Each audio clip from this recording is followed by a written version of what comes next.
Hi, my name is Cass and welcome to my channel. Today's video is going to be a library tour. I'm so excited to be showing you guys this because I recently redid my shelves, and when I say redid them, I pulled every single book off of the shelf and spent hours reorganizing only for half of my shelves to look basically identical to the way they did them before. But because I spent so much time doing all of that, I wanted to show off what my shelves look like.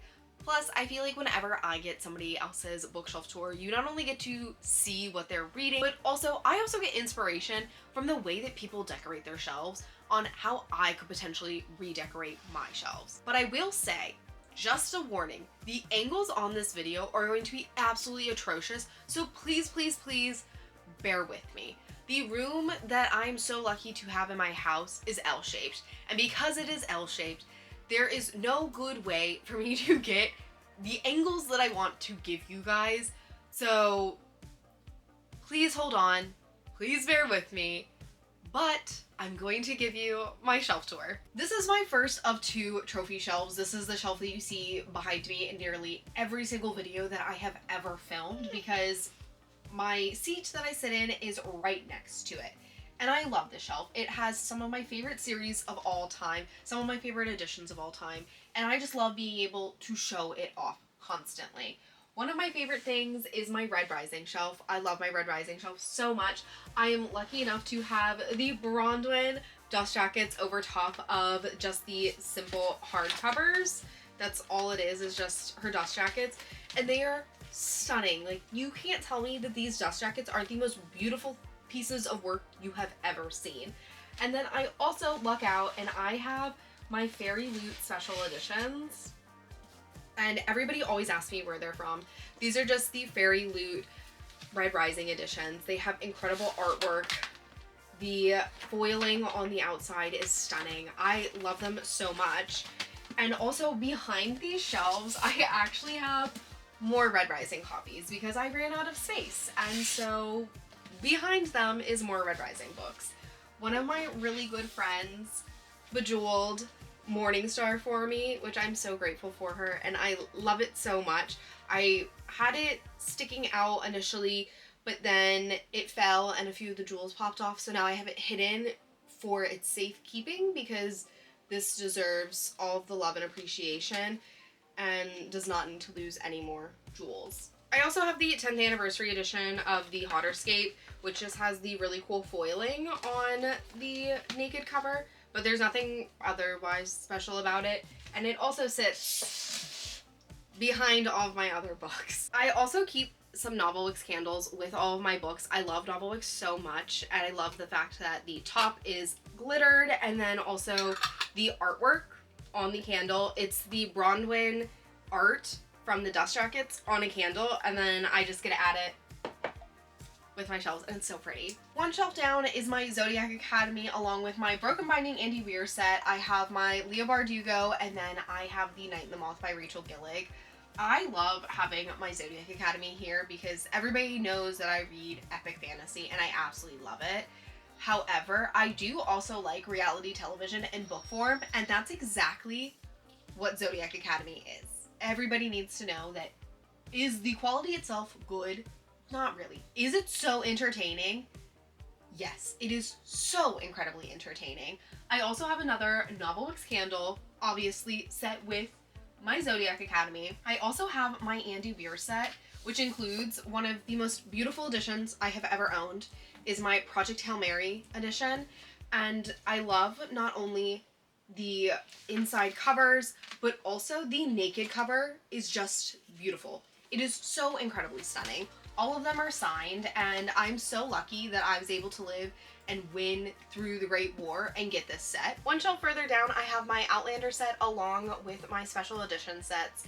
I have all of my Outlander books, and I'm very grateful. My first ever boss was actually the one who got me into Outlander, and I have never looked back from there. I'm obsessed with the TV show, I'm obsessed with the books, and I need everybody to read Outlander. It is so incredibly good, and for as popular as it is, I don't feel like it is popular enough in the book space, and more people need to read it.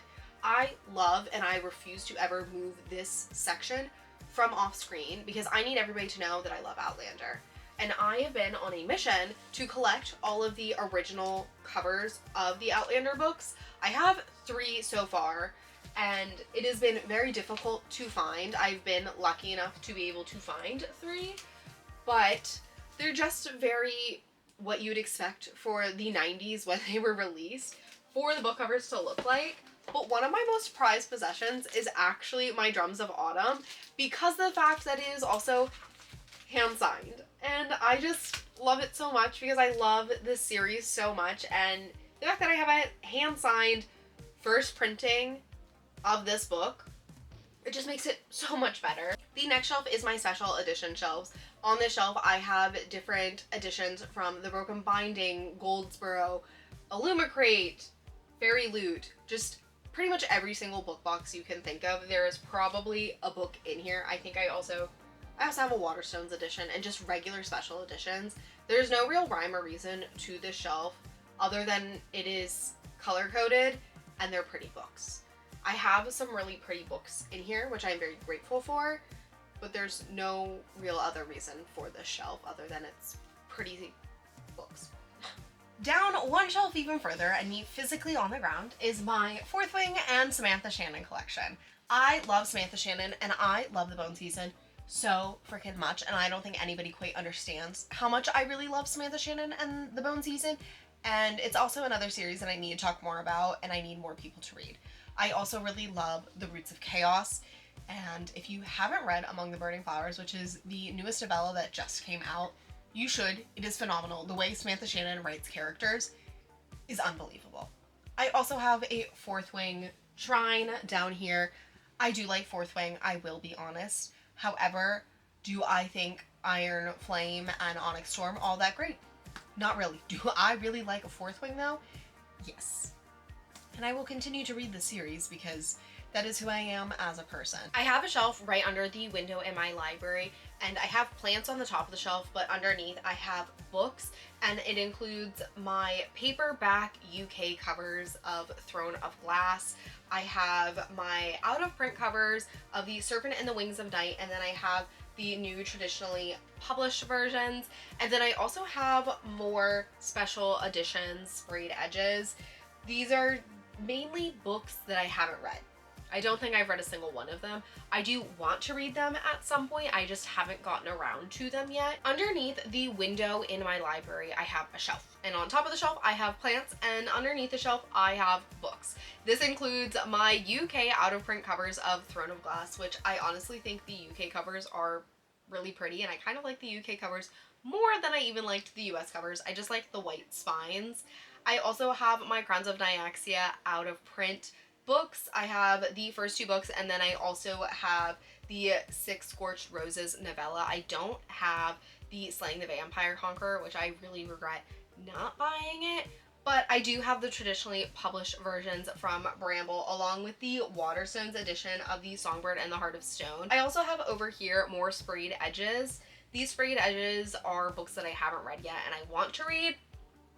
Will I get to them? Hopefully. I know that people have said that the Bone Raiders is really good, and then Immortal Consequences is also really good. And then I also have Black Sun from The Broken Binding that everybody says is good, and I need to read it, and if you could convince me to read it, I would greatly appreciate it. This is my second shrine shelf. I have a few of my favorite series on here along with my favorite book of all time, and this is probably one of my favorite shelves of all time, even though it's not the one that sits behind me. I just love the books and the collections that I have on it. I have my ACOTAR collection along with a bunch of different Novel Wicks candles. I have the Dusty Shop dust jackets over top of them, and I just think that these dust jackets are absolutely breathtaking. They're different, but like, I don't know how to explain it. They just tickle my brain every single time I see them, and I fall in love with them all over again every chance I get. I also have my Throne of Glass. These are the out-of-print hardcovers underneath these dust jackets. They are just the Joe Painter versions, and these dust jackets are breathtaking. I know that I love the simplicity of these dust jackets and just how it's one image in white and it's just breathtaking. I also have the bookmarks, and the bookmarks show what the dust jackets actually look like, the covers, not just the spine. And then I have, as I said, my Novel Wicks candles. These are all the new covers, and I think that these candles smell incredible. And then I also have some creation candles that have actual artwork on it as well. You saw my Crowns of Nyaxia section underneath my window, but this is my War of Lost Hearts shrine, and I love this series so much. It is my third favorite series of all time, behind Throne of Glass and Red Rising. I love it. I have the out of print hardcovers, paperbacks, I have the Bookus Pocket edition, and then I was lucky enough that I was able to get an early copy of the new traditionally published versions by Bramble. I love this series, I love my shrine, and it just makes me so happy to know that this series is finally getting its moment that it rightfully deserves. This is my Seven Husbands of Evelyn Hugo collection, and my prized possession in my entire collection. I have been on a mission to collect every single copy of the Seven Husbands out there, and I've done a fairly good job so far. I own 50 different editions from different countries where I've been to, where I've been able to find them, and my most prized possession is actually my ARC, which I was so excited to be able to get, and I don't think anybody understands how excited I really was. I have been on a mission for this one for years. I posted a video a year ago talking about how much I love the Seven Husbands, and I showed off my collection at the time, which only had 37 copies. And Atria saw it, they reached out to Taylor Jenkins Reid, and she sent me this signed, personalized copy of the Seven Husbands. And if I were in a fire, my house was in a fire, this is one of the books that I would bring with me because it is irreplaceable, and it just shows how much I love this book and the fact that she knows me by name and she knows that I'm obsessed with her book, and that's pretty cool to me. If you want a more in-depth tour of this collection, please let me know because I'd be more than willing, literally just one comment asking, and I will give you an in-depth tour of all 50 editions. Next, I have my romance shelf. I don't read a lot of romance books, but I do still own quite a few. I have the basics, pretty much. I have Emily Henry, Abby Jimenez, I have Allie Hazelwood, and then I do have a few other ones as well. One of my favorite series is actually the Ruinous Love trilogy. I really loved Butcher and Blackbird a lot. And then another book that I recently just read that I really loved, Leave Me Behind. This was incredible, and I loved it, and I wasn't expecting to love it nearly as much as I did. I rated it 4.5 stars, but if I'm being honest with you, I think it's actually 5 stars. No, it is 5 stars. It was so good. So good. Down one shelf further, I have my YA collection of books. And when I say my YA collection of books, these are literally the books that I've had since middle school. But these are books that I've had since my childhood. I read these when they first came out, like my Miss Peregrine's collection. I got those on release day as they came out. And I also just have all of these books plus All of Us villains, which my friend Jamie told me to get. But the rest of these I've owned since childhood. A little bit further down is my YA fantasy collection. I have my entire Stephanie Garber collection right here. It is filled with the Once Upon a Broken Heart and then also the Caraval trilogy. Love both of those so much. I also have this series and this series, which I don't actually know the names of the series, plus The Strange the Dreamer duology, which is absolutely incredible and I need more people to read. Once again, at the worst possible angle you could possibly catch me at, I have more books on my bottom shelf. This is my Romantasy section. It isn't all of my Romantasy books. I actually have a whole other section of Romantasy books in my guest bedroom because I ran out of space on my one shelf. Have I read pretty much all of these? Yes. And I'm very proud of it. And I am a Romantasy girl at heart. Yes, I read a lot of epic fantasy, but that does not negate the fact that I love Romantasy and I like when two people kiss. This is my main bookshelf and one that houses the most amount of books, and I call this my epic fantasy / sci-fi bookshelf because that is pretty much all this is. I do have a top shelf dedicated to Sarah J Maas along with Crescent City and then Throne of Glass and ACOTAR, which are all of her books, so SJM. I do have this top bookshelf, and I do love these books, and I'm not afraid to admit it, other than Flame of Shadow sucked, and I will admit that. Once we get further down, I have another bookshelf full of sprayed edges and special editions. There's once again no rhyme or reason, it's just color coded. I have books from Owl Crate, Waterstones, Goldsboro, Fairy Loot, Broken Binding, all of the above, all here again. Plus I have this that I built. I don't think you can see the light from this angle, but it lights up, and I spent 8 hours building this thing, and it will always be on my shelf. I would rather move books or get rid of books than get rid of this because I want to throw it at a wall, and I'm very proud of it. Further down on the shelf is where I have more of a system. I have my fantasy series, my sci-fi series, and then I have standalone sci-fi and fantasy, which are separated. But up top, I have just series. I don't really have any reason for the series, why they're located where they are. I will say this is my V.E. Schwab collection, and my V.E. Schwab collection is going to stay together, even if there are standalones, even if there is YA, because they deserve to be together, because V.E. Schwab is perfect, and the books that she writes are perfect. And then also the fact that I have the first book in the Lycanus trilogy and the Will of the Many on complete opposite sides of this shelf.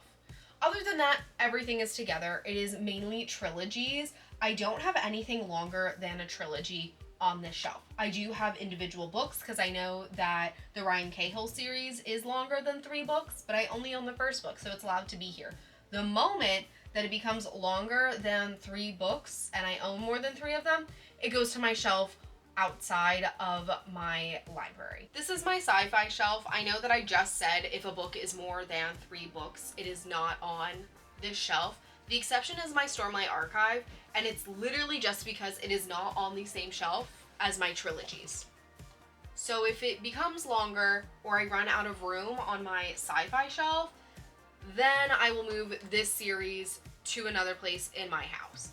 Otherwise, these are my sci-fi series all right here. I don't really have that many sci-fi series. I read more sci-fi standalones than I do series, and I really need to work on that. Down here at the bottom, once again for another shitty angle, is my standalone books. I do have a very small exception over in this corner. I have a trilogy, a duology, and then first books in a few series. That's my exception. The rest of these books are all standalones, and I like the fact that I have all of my standalones together. This is all fantasy, this is all sci-fi / lit RPG, and then these are also fantasy books. I just like to have them separated. I ran out of room on my trilogy shelf for these books, so that is why they get their own little section in the bottom corner and hidden away where I now have to lay on my stomach to show you guys. Now you're probably thinking, Cass, that was the worst library tour I've ever seen. What were those angles? And you know what? You're probably right. But at the end of the day, I'm extremely proud of my library. I'm extremely proud of the library tour that I did.